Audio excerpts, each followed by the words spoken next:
Hello, this is Dr. Kristin Thomas, and welcome to Real R- Doctors, Real and Medicine. this is Dr. Joshua Yamamoto. Real Doctors, Real Medicine is brought to you by the Foxall Foundation. The Foxall Foundation is a 501c3 nonprofit. Check us out at foxallfoundation.org. We're dedicated to helping everyone age well. This week, we're talking in our decade series about the 50s. We The- apologize for the brief hiatus, but we're living in that decade, and it's a busy time. At the 50s, guess what? We're halfway there. When I turned 50, my older brother said, "Look, you're going downhill picking up speed now." But honestly, we do expect our patients to live to be 100 years old. So if in your 50s, congratulations, you're beginning the second half of your life. And I think it's important to acknowledge that, yes, we are aging. And aging is not a bad thing. Aging is a process, just like becoming an adolescent is a process and going through puberty. It's another biologic process of your body, and you've already been through a few of them at 50. A lot of you have already been pregnant and had babies. Everybody's gone through adolescence and gone through puberty, but this aging process is daunting psychologically and physically, and we would hope that you can embrace it and be aggressive about it because you can control it if you get your heart, mind, and body in the right place. But that really kind of starts now at 50. I love telling my patients, if you think aging is terrible, just consider the alternative. Also, I tell people all the time that after our 50s and into our 60s and 70s, we all enter into a second adolescence. And what I mean by that is adolescence is an age related, expected, natural biologic change. So we're better off managing it than denying it or wishing it didn't happen. And by manage it, let me give you an example. I think you can spend 31 minutes a day managing your health at 50 and 1 hour a year. The 1 hour is your annual physical. And we'll talk about that in a minute.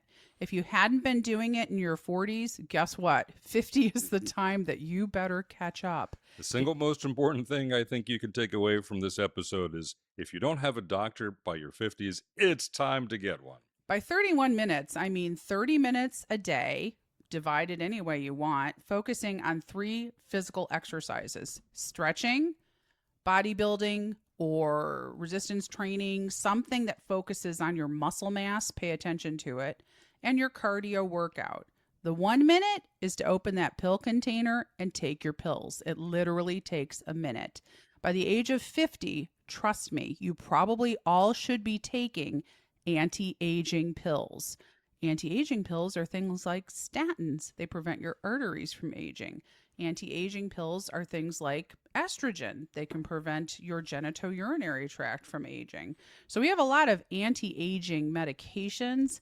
So if you think about it again, proactively, positively, and not negatively, you can really do a lot to embrace your aging process and turning it from something negative and oppressive into something positive and life affirming. So, I do like to comment on the notion of health. We see a lot of folks who come in who say, "Look, I'm healthy. I don't take any pills," as if the absence of pills is what makes you healthy. And whenever I hear anybody say that, I always cringe because guess what? Mother Nature doesn't necessarily care that you're not taking pills, and that makes you feel better because Mother Nature is going to age us no matter what. But the good news is we know all about it, we know how to manage it, and so we have the option to be the ones that are to some degree in control of how we age. We call it being kind to your future self. Part of that is looking at your parents and first degree relatives' health history. And you should be discussing that with your doctor in your 50s because there are some things that happen in your 50s that are crucial to address. One of them is a parent who might have had cancer, another one is one that had early cardiovascular disease. Now, I'm always fond of saying that there's almost no such thing as cardiovascular disease because most of it is really just the manifestations of natural aging. Aging shouldn't be thought of as a bag of diseases that we collect, but it should be thought of as how do we manifest a natural aging process. And so to start off the issues that we can manage with aging, I like to think of the cardiovascular ones. Look, quote, heart disease, end quote, is still the leading cause of death. And in some ways, that's a good thing because that means you died of old age. But a little secret is we don't necessarily have to die of heart disease if we manage it. And in which case, it's useful to think of the relentless natural processes Are there that have, people in their 50s who relentlessly, naturally age faster in the cardiovascular system? absolutely. And that gets into how does this happen to begin with? The heart's a moving thing. It is always beating. The blood is pounding through our arteries every day. We have 100,000 heartbeats a day. So, guess what? That's an extraordinary amount of wear and tear on the system. And the human body is a marvelous thing. We are not machines. We are not all the same. We don't all have the same parts and widgets. We are biologic entities. And the advantage of that is that we are self repairing. The self repair is how our body has surveillance over injury, same thing as infection or damage, and we can heal that in our tissues. We call that process, generally speaking, inflammation.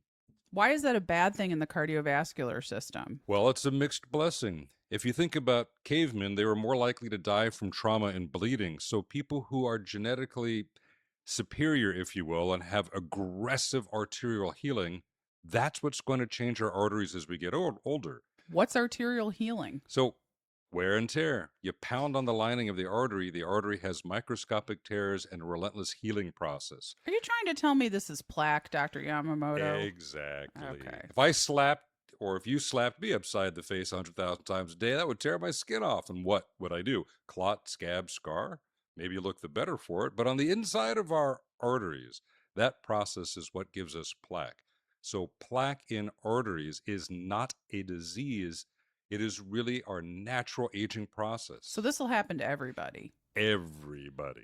But it could happen to some people in their 50s. And how do we know that? You have to look. Now, do you want to look in everybody? Well, if you ask us, the answer is yes. However, there are things that will tell us who's going to age faster. Some of them are genetics, and some of them uh, your choices, if you will. Meaning, people with untreated diabetes and people who smoke, those things irritate arteries like you wouldn't believe, and your arteries will age faster. But all of us will have vascular changes. The new guidelines recommended checking for a blood test, Dr. Yamamoto. Do you think that right now is the time to check for some of those genetic blood tests, or maybe people should have done it in their 40s? Absolutely. Now, I want to be clear, this isn't sending off to some company saying, look, we're going to look at your genes and tell you whether or not you're going to age. Got news for you. You're going to age. We're talking about the relatively routine blood tests like your cholesterol, but it's not really just your cholesterol. It's the parts of it that are related to accelerated vascular aging. What are those blood tests, Dr. Yamamoto, that you think everybody should have? So, and it's not just me. If you look at our latest recommendation from the American Heart Association, it's about 100 pages long, and it says, if this, then start your statin. But let me tell you what the tests are. One is your LDL cholesterol. That is a powerful predictor. Their cholesterol is not one molecule. There's lots of different forms of cholesterol that circulate and are the building blocks for much of our body, our brain, our nervous system, our hormones. Testosterone is made out of cholesterol. We are not treating cholesterol, we're treating people. Yet, some of these blood tests tell us who is going to have plaque early. LDL cholesterol, that's a big one. Now, one that we've known about for a while, that the word is only just getting out, is something called lipoprotein A or LPA. Every time you hear of some poor 50-year-old having a heart attack and everybody thought he was so healthy because he ran every day, I got to tell you, running doesn't stop plaque growth. And he wasn't healthy, he was just fit. Please do not mistake fitness for healthiness. You can live to be 100 years old in a wheelchair. You don't have to run, but you have to do the things to maintain your artery health. And lipoprotein A is genetic, so it's possible when you review your family history that you will find someone in your family history who did have a cardiac event in their 40s or 50s. I found someone this week who said their father had bypass surgery at 60. Bypass surgery is not the result of arteries clogging overnight. That was an ongoing process in that person. The end stage was a bypass surgery at 60, but I guarantee you he had plaque in his arteries at 40. That's a red flag. You should be checking the blood tests like apolipoprotein B and lipoprotein A, and of course the cholesterol profile, because more often than not, because about 30% of the population carries this lipoprotein A, you're going to find it. So, standardly now, if I see a new patient, I want to know that every time I see them, they have already had a lipoprotein A blood test. And if they haven't, we're doing it. So, uh, LDL, lipoprotein A. We also want to know about your tendency to diabetes. So, Dr. Thomas, how do you look at that? So, for tendency to diabetes, there are some risk factors. Of course, there's family history. For women, there's the pregnancy related complication of gestational diabetes, because if you had diabetes at pregnancy or you sort of failed your oral glucose tolerance test, that's a red flag that we need to look at you for possibly being pre diabetic in your 50s. It's easy enough to do, it's a hemoglobin A1C blood test. If you associate that with a fasting blood sugar, that predicts for future likelihood of becoming a diabetic. So if your hemoglobin A1C is elevated, but you don't have an elevated fasting blood sugar, you're less likely to get diabetes in the future. If your hemoglobin A1C is elevated and you have an elevated fasting blood sugar, you are very likely to get diabetes. Yet, there are things you can do to manage this, very much so. One, of course, is identifying hidden sugars in your diet, like too much sugar fruit, liquid fruit like fruit drinks, dried fruit. Look for that. Look for the obvious sources. High fructose corn syrup. High fructose corn syrup and candy. But you can follow this, and the hemoglobin A1C changes every 3 months. It's just the amount of sugar that coats red blood cells. So you can do that blood test every year if you want, and it can help you manage your risk of diabetes. If you do that blood test and you take action and even maybe take some insulin sensitizing medications like metformin, or nowadays, let's be honest, a lot of people are taking GLP-1 medication for weight loss. It turns out that if you stay on a GLP-1 long term, it significantly reduces the chances of you getting diabetes in the future. So that's something else to think about, especially because it relates to cardiovascular disease. This is, I think, where a lot of the confusion about diet comes from. It's not that we eat something and it goes directly into our arteries, but if we don't metabolize the things that we are eating, then we're going to have impaired glucose tolerance, prediabetes, and diabetes. And I have to tell you, nothing accelerates vascular aging, meaning nothing accelerates plaque growth more than that. The second thing that accelerates plaque growth is smoking. That's easy. Don't smoke. And for heaven's sakes, don't vape. That's even worse for other reasons because nicotine goes straight into your bloodstream. But believe it or not, managing these accelerants of aging is not the most important way to prevent plaque growth. Wouldn't it be nice if we had a magic pill that just stopped vascular aging and prevented plaque growth? Geez, I love that, Dr. Yamamoto. Do you think that's the pill I've been on since my 40s? I would just be marvelous. There's only one problem with this magic pill. They're free. We're talking about statins. Statins are medicines that stop the process of vascular inflammation in almost everybody. That means they stop growing plaque. Now, there are people who will still grow plaque, particularly if you have lipoprotein A and if you have undertreated diabetes. But in just about everybody else, you take that statin, your arteries stop aging. Notice, to be clear, this is a pill that stops vascular aging. I did not say I was treating your cholesterol. I said I was stopping your vascular aging. So it protects the blood flow not just to your heart, but to your brain. So And they're free because insurance companies have done the actuarial calculations and find that it makes more sense for them to offer you this free statin pill than it does to pay for your angioplasty and your stent. So therefore, they're going to give it to you for free. There are clearly people who are statin intolerant, and we have medications for them too. So these days, there really is not a reason to not stop your vascular aging. It's a freebie, it's out there. You can ask your doctor, please assess my risk for vascular disease. I want to stop it. And we can do it. We have the tools. Yet, cardiovascular disease is the number one leading disease in this country. So it's free. Remember, I pointed out that we are the Foxhall Foundation. We don't get paid or endorsed by anybody. And there's nobody driving you to take something that's free. But there's a lot of people who want to sell you a lot of things. Notice I said this is vascular inflammation. A lot of people will say, oh, I'm going to take this dietary supplement or that dietary supplement. And goodness, it was expensive, so it must be good for me. because it stops, quote, inflammation. Inflammation isn't one thing. Different tissues, different cells, different part of the body is repair in different ways. So statins will stop vascular inflammation and prevent plaque, but they're not going to help your joint pain and your arthritis or your bowel system. What So, else do you assess besides plaque when you're looking at cardiovascular disease for patients in their 50s? so I mentioned there's three cardiovascular processes. Number one, inflammation. Number two, our arteries become less flexible. We get stiffer. That has to do with the collagen protein that makes us up.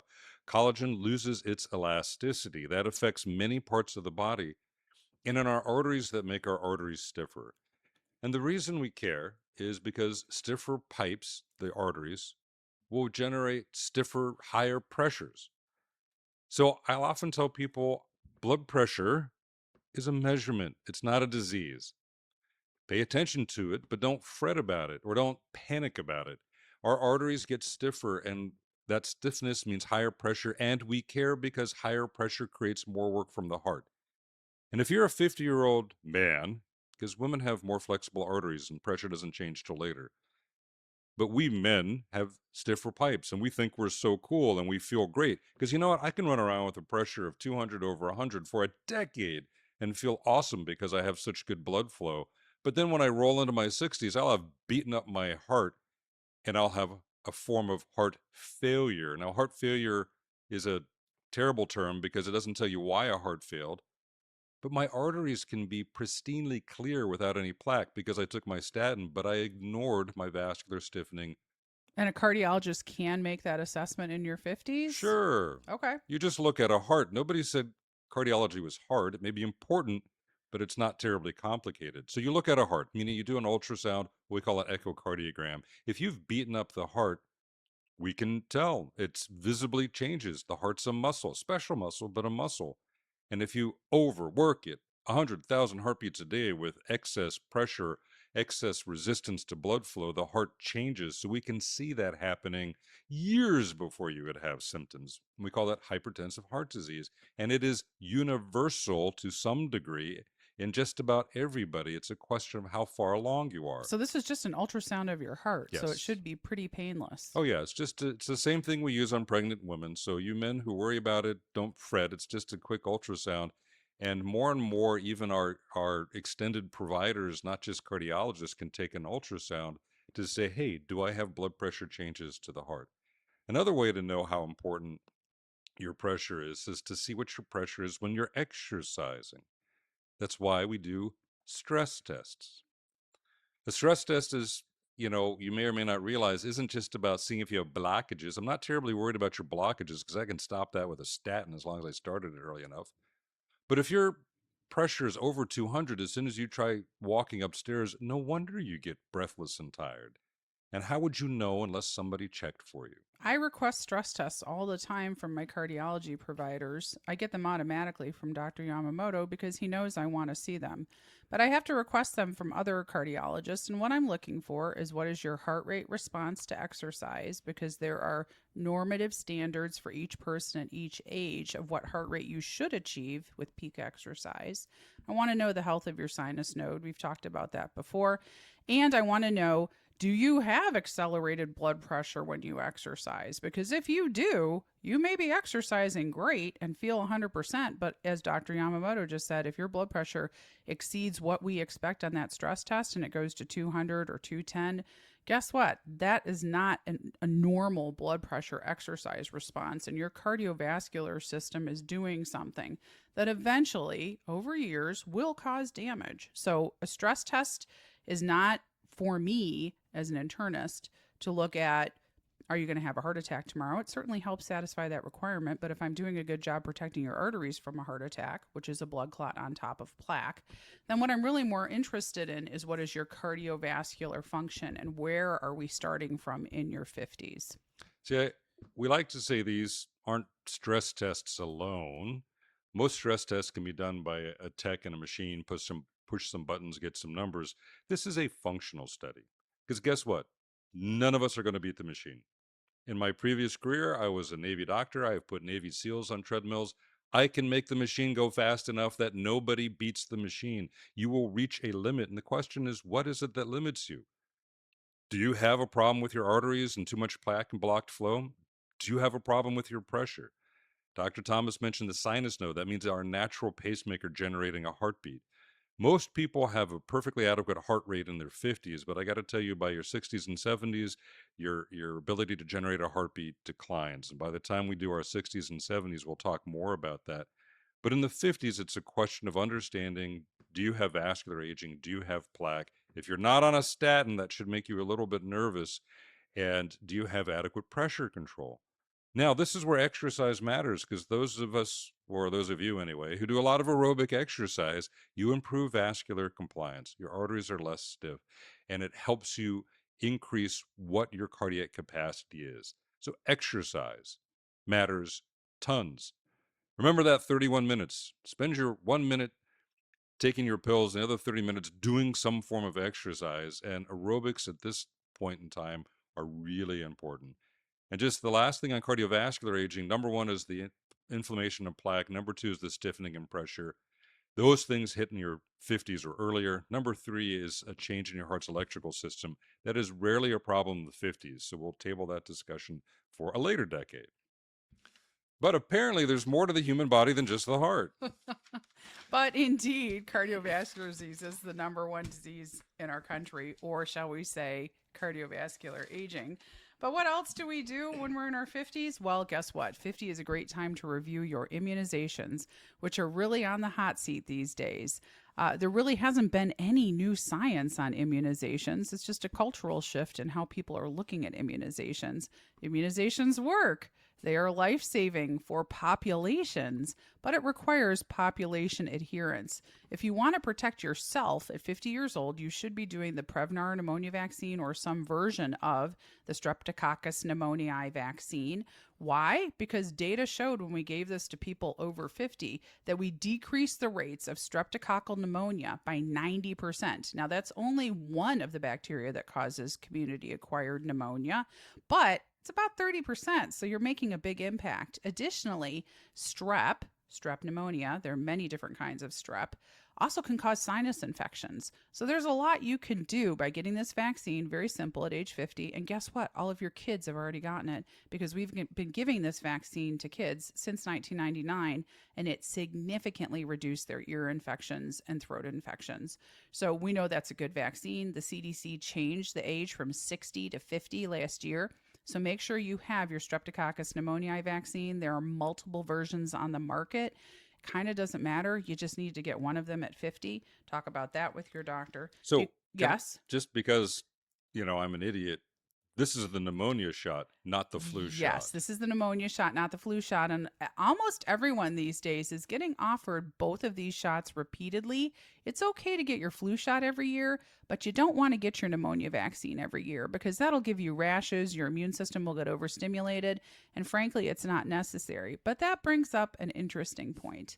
I have had many patients in the past 3 to 6 months, and again, this reflects our title of this series, Real Doctors, Real Medicine. As a real doctor, I have been getting multiple emails from patients that their pharmacy is telling them, you're behind on your vaccines. You need another pneumonia vaccine. You need your flu shot. You need your RSV vaccine. This is in fact not true, because these organizations do not have access to each individual state's record keeping for your vaccines. So I want you to be very skeptical of a pharmacy, especially a large commercial pharmacy, telling you that you are due for a vaccine. This is actually entirely an AI generated and money making process. And although it's a great idea to remind you about your vaccinations, and it probably is making an impact on public health, it's not accurate. They don't have your vaccine record. That is something you keep, your doctor keeps, and state by state, they're keeping track of it. So I wouldn't listen to that. The other vaccine that you need at this age is a tetanus booster. That's every 10 years, and it's for the whooping cough vaccine primarily, since whooping cough immunity does decrease. Whooping cough deaths are going up in this country due to lack of vaccination. Whooping cough absolutely kills newborn babies and can kill the elderly. So don't forget to ask about your next tetanus booster. Wait, so again, because I'm a moron, tetanus and whooping cough, Yeah, it's the only way to get a whooping cough booster. You have to get it with the tetanus booster. So Ah, you're really not getting a tetanus booster per se. You're getting it, they're but just what you're groups. really getting is you really want to get that whooping cough booster. Yes, they are just group. Now, of course, if you are a gardener and you cut yourself with gardening shears, it's a great thing to have that tetanus booster. But really, what we're doing is re upping your immunity against whooping cough. And finally, because we're talking about the 50s, the decade of the 50s, if you were born 1968, 1958, and 1968, you would be, 66 years old, 56 years old, sorry. If you were born in that time period, 1958 to 68, you probably did not get the good measles vaccine. So, in that time period, you can check a blood test to see if you have measles immunity. I will say I've been checking everyone. I've found a lot of people with zero measles immunity because our measles vaccine was not good in that 10-year period. Go get an MMR booster. They're very easy to get. But if you are 56 years old to 60, because we're talking about the decades of the 50s, ask your doctor, do I need to get an MMR booster shot to protect me because measles is coming back? MMR is the measles shot. Yes, So measles, mumps, and rubella. get tested before you just get the shot. Well, you could actually just get the shot. If you were born 1958 to 68, it's a pretty good chance you do not have measles immunity. So if you don't have access to the blood test, you literally could just go get the booster shot. I wish our pharmacies would call and say, "Hey, we noticed you're over 50 and you didn't pick up your statin." That would be cool. Yeah, that would be actually good too. But there's no money in that. Nope. What else do we do in our 50s, Dr. Yamamoto, for health screening? Apparently, the second leading cause of death behind heart disease is cancer. So, I suspect that cancer is something that we do less to prevent and more to detect early. So, this is a key time for cancer screening. And make sure that at 50 years old, you have already had colon cancer screening because you should have done it at 45. Earlier, if you have family genetic syndromes, earlier if someone in your family already had colon cancer at an early age. But make sure you've done something. I would recommend against the blood test. The blood test misses about 30 to 40% of first and second stage colon cancer. It catches the third and fourth stage colon cancer. So it's really for people who desperately will not do the box test where you have a bowel movement in a bucket and ship it for genetic testing. You poop in a box. Exactly. Or the colonoscopy. So if you're not going to do either of those two tests, you just won't do it, and we're worried that you could have a stage 3 or 4 colon cancer, I guess the blood test is okay, but I think you will see on many recommendations, it's certainly not first line. First line is colonoscopy. The box test is also excellent, and you can get that every 3 years, paid for by insurance. You can't do it if we find precancerous colon polyps on your colonoscopy. If we find that, you're just dedicated to doing colonoscopies for as long as you can tolerate them, because you are eventually going to be at risk for colon cancer if you don't get those polyps out. Now, Any other cancers we're worried about, Dr. Yamamoto? well, one that I don't spend too much time fretting about, but I take care of a lot of patients who've had it, is, of course, breast cancer. Well, does breast cancer have cardiovascular implications? Only the treatment of it, but that's awesome. I love taking care of women who are 10, 20, 30, and 40-year survivors of their breast cancer treatment. But I think that's one of the keys, is to find it early. Right, because if you find it early, you probably won't be seeing a cardiologist for the chemotherapy and radiation therapy associated damage to your heart that can occur if you have an aggressive breast cancer. So typically, if you are doing your mammogram every year, we will find the microscopic breast cancer that hasn't had time to grow and invade your lymphatic system or your bloodstream and become metastatic. So really try to make sure you're comfortable someplace doing your mammogram, you like the facility. And I'm sorry, the technology is really not changing. Our baseline right now is still going to be mammogram, adjunctive MRI testing, and ultrasound for people who are at higher risk because their breasts are very dense. But I don't think we're escaping doing mammogram right now. That being said, because I've been in private practice, for almost 30 years, I can tell you that mammograms have gotten so much better for breast cancer detection in the past 15 years that I really don't manage a lot of patients with metastatic breast cancer because they actually are doing their mammogram every year. And we're pulling out those patients who need additional testing because they have dense or extremely dense breasts. So we're doing a good job, but it really does require you to do that mammogram absolutely every year so we can find that cancer when it's microscopic and easy to take out and you don't need radiation or chemotherapy that could affect the health of the rest of your body. Now, for you guys out there, for the record, men do get breast cancer. It's just extremely rare. So if you do feel a funny lump, by all means say something. But you women do not get, Prostate cancer. just saying. Yeah. So, So what can we do about prostate cancer since we have some notable people who have very aggressive prostate cancer that we've been reading about in the media? I mean, like any cancers, there's advantages to finding it early. And I think that's a point on looking at recommendations, especially from earlier times. We sometimes get smarter. Actually, we always get smarter in terms of trying to ask better questions about how to treat things. And I remember when I was in medical school back in the 1900s, we used to not even screen for prostate cancer because everyone said, oh, you would just die of heart disease first. Really? So now that's not the case. That's not the case because so many people are taking statins. They really aren't dying of the heart attacks they used to. So you are living and you're living for a long time. So it makes sense to do that PSA blood test every year, trend it on a graph. And when that PSA blood test is no longer linear, but takes a step up or spikes up, then it's time to talk to a urologist about what do I do next to see if this spike in my PSA blood test indicates that I could have prostate cancer. And honestly, we really don't know how serious it is until we get that tissue under the microscope because you could have a relatively easy to manage Gleason 6 prostate cancer, or you could have a very aggressive Gleason 8 or 9. So we really cannot tell you, sad to say, without getting some of that prostate tissue under the microscope. No one likes prostate biopsies. They definitely have gotten better in the past 10 years, for sure. But dealing with metastatic prostate cancer is a lot of work. And it's probably not something that you're going to be able to spend 31 minutes on every day. You will have to spend more time. So if you can get that PSA blood test every year, start it at 50. There are a couple of research studies that say a PSA blood test in your mid 40s to discriminate those who are more likely to get prostate cancer in their lifespan versus less likely is also helpful. So for many of my patients, I will suggest one PSA blood test at age 45 to help us discriminate those people who need to be followed more closely and those people who can just do regular screening at age 50. Now, guys, I know no one likes to line up to get a prostate exam, but believe it or not, there's a lot of information from the PSA alone. And if you need to be examined, be examined. Just deal with it and move along and be glad that you don't have to get annual mammograms. There you go. We each have our organs that trouble us, and I'm sorry, but they become a part of your 50s. The last thing to make sure that you set up is you can talk about this with your primary care doctor or your internist. What do I do for my skin cancer screening?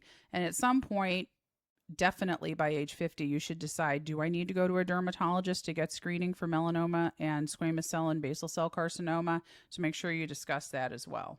So one last thing on the cancer screening is I have a lot of patients ask me, I don't know why they ask me, maybe they think I know these things, but should they get these whole body fancy scans looking for every cancer? I realize if you're a smoker, you should get a lung scan. You can get a low dose lung CT called a lung scan. But I also, people say, well, what if I have pancreatic cancer? I mean, and they spend a lot of money. Remember, statins are free, just saying, but they spend a lot of money getting scans, these whole body, various forms of scans. Right. And the Cancer Society and the individual societies like urologists, GI groups do not recommend these total body scans. And frankly, it's because each cell type and each kind of cancer behaves in its own way.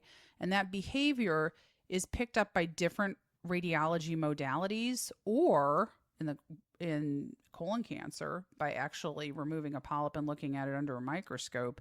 So there is not one size fits all for cancer screening. We have to follow the behavior of that particular cell type.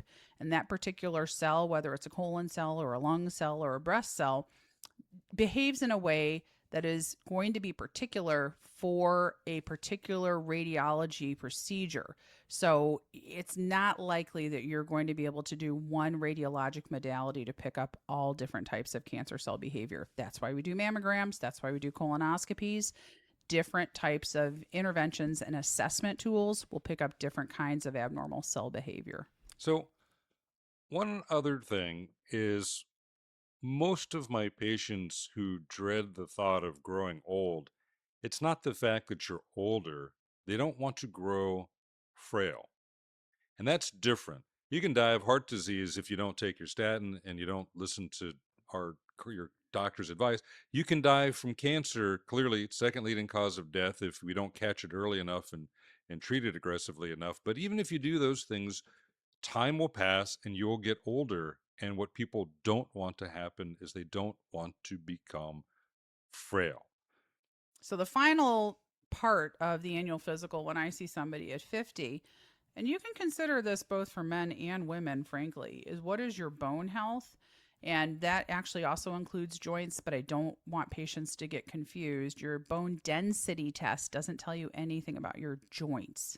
Your joint health really almost has nothing to do with your bone density unless you fall and break a hip. Your bone density for women is something that will go down after menopause because you lose estrogen. Where you start at menopause depends on the first 30 years of your life. Did you drink milk? Did you get enough daily calcium?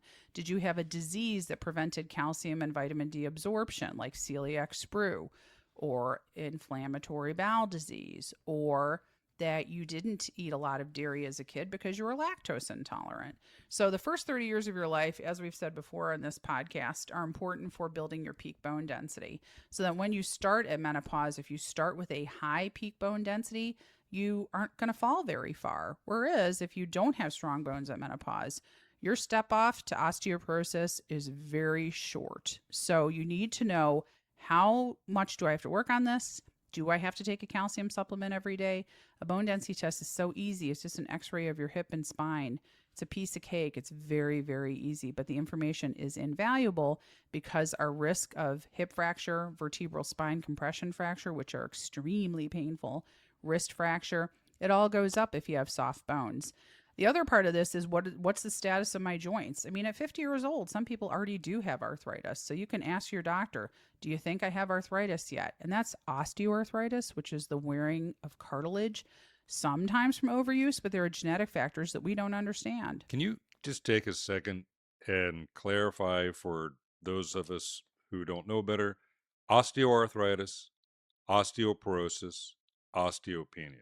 Right. So the osteo means your bones. And I think that's where the confusion comes in, because the osteo is about the bones, but we're talking about very different processes. Osteopenia means it's a precursor to osteoporosis. Your bones are already thinning, and we make that definition based on what your bone density test T score is. So we're looking at the T, letter T, not Z, on your bone density test. And that will tell us if you are already at a low bone density score, you might get osteoporosis. So that's Do people feel? No, you do not feel this. And a lot of people think they feel their osteopenia or osteoporosis. Unfortunately, you only feel it when you fall and break a bone. You do not feel this. You feel your osteoarthritis because that is the joint. So you might feel the fingers are starting to hurt. You might feel that your knees are starting to hurt. That is a completely separate process. It has really nothing to do with each other. It's just the osteo, I think, that confuses people and makes people think that those processes have something to do with each other. They really don't. Nonetheless, they're both active issues in your 50s. So are you saying I can feel fine but be losing my bone strength? Absolutely. Absolutely. And that process typically starts in our 50s? Correct. So you really want to know, what is my bone strength in my 50s? And for men, this can happen too, especially if you have prostate cancer and you have to be deprived of your testosterone. Or again, if you have a disease like celiac sprue, or you make kidney stones, and so your kidney stone manufacture comes from the calcium in your bones. So men can get this too, and Medicare does pay for a bone density test for men. You can justify this to insurance in your 50s because clearly you're not Medicare age yet, but you can justify that to insurance if you have a disease like celiac sprue or inflammatory bowel disease. You should know, even as a man, what your bone density is. Okay, but none of that hurts. So why does everything hurt? Why do I have, I mean, our pain started in our 40s. Something is, every day I play a little game to say which part of me hurts first. What is this? This is the musculoskeletal system aging. That's what it is. And I know there are a lot of magic pills and solutions out there, but nothing really is going to reverse the aging process of our muscles and our joints and our bones. We have to work at it. Oh, okay. So this is where the quote lifestyle of our personal efforts do matter. Are you Exactly. This does make a huge difference. And I so want people to start thinking about the stretching that they're going to need to do because everything's tightening up. It tightens in your spine, it tightens in your joints. You need to stretch. Most people hate it, but you should try to incorporate 5 to 10 minutes, especially for your trouble spots. For a lot of people, this is their neck. For a lot of people, it's their low back. And you can be guided by a physical therapist and learning some core exercises that you need to spend only 5 to 10 minutes a day doing. Again, that's in part that of that 31 31? minutes. Exactly.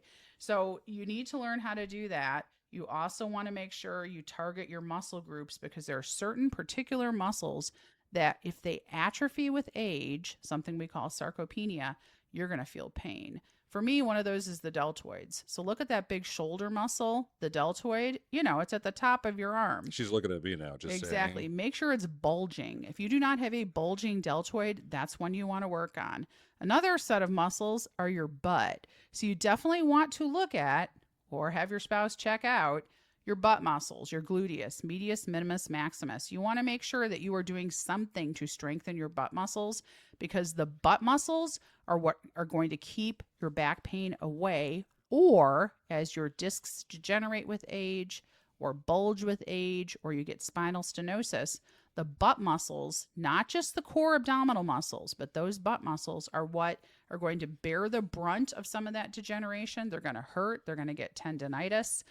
If those are strong, you're going to do better. The next group of muscles that, again, is related to low back pain are your thighs. So I want you to take a look at your quads, look at them with your doctor, make sure you have good quad muscle strength. Take a look at all of these muscle groups in your 50s because you definitely want to make sure you have them for the next 50 years. Some of us will have genetic sarcopenia, which means the muscles melt away. You got to see if you're one of those people and start working on those muscle groups. I used to tell my patients the only thing I cared about was their cardio because, well, that's what I do.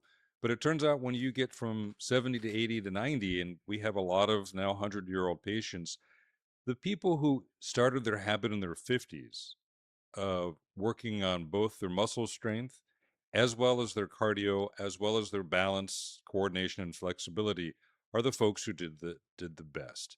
And guys, lower body, that exists. Don't just do the upper body stuff that looks so cool. You're going to have trouble standing and moving. So when you're older, so get used to exercising it now. And then as a shout out to one of our favorite orthopedists, everything hurts less if you keep your weight in check.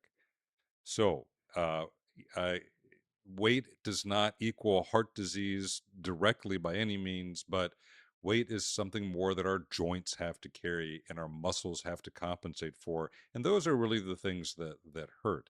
But don't make yourself so thin that you lose muscle mass. Exactly. There is a fine balance point that tips in both directions, being too heavy or being too thin. You need to talk about that with your personal physician and find out what weight is good for me. And guess what? It's not likely to be your BMI. So have that complex discussion with your doctor, reflect on what your body needs and does, and your specific physical challenges. And you usually can find out what weight you should be for your overall health. Again, it's not your BMI. Okay, so in summary, things we wish all of our 50-year-olds to know. Number one, have a doctor and see them. Number 2, ask your doctor about your cardiovascular health, how you can assess it, and the interventions that you need to do to make sure that you don't have cardiovascular disease in the next 50 years. Number 2A, if you're not on a statin, you better be clear that for some reason you're not actually aging. And then number 3, I would say take your 31 minutes. Number 4, make sure you're up to date with all your cancer screening. You should have been starting some of it in your 40s. You need to know your family history in case you're one of those people that should have started it even earlier than 40, which does exist for things like BRCA1 and BRCA2 gene. So again, that family history is important. But make sure at 50 that you have a firm grip with your doctor on what cancer screening you should be engaging in on a regular basis, because this really does work. Unfortunately, most of us are going to have a run-in with cancer in the next 50 years, so it's better to be prepared. If you are prepared, your heart's healthy, your kidneys are healthy, your lungs are healthy, your liver is healthy. If you have a healthy multi-organ system, when you get cancer, your body will be able to absorb the toxic side effects of chemotherapy and radiation therapy and recover, get rid of the cancer, and move on. But if your body is not primed to receive that toxic insult that kills your cancer, you are going to suffer the consequences of damage to other organs that weren't ready to take on that cancer. Okay, so until next time, thank you for listening. I'm Josh Yamamoto. And I'm Kristin Thomas, and this is Real Doctors, Real Medicine, brought to you by the Foxhall Foundation at foxhallfoundation.org.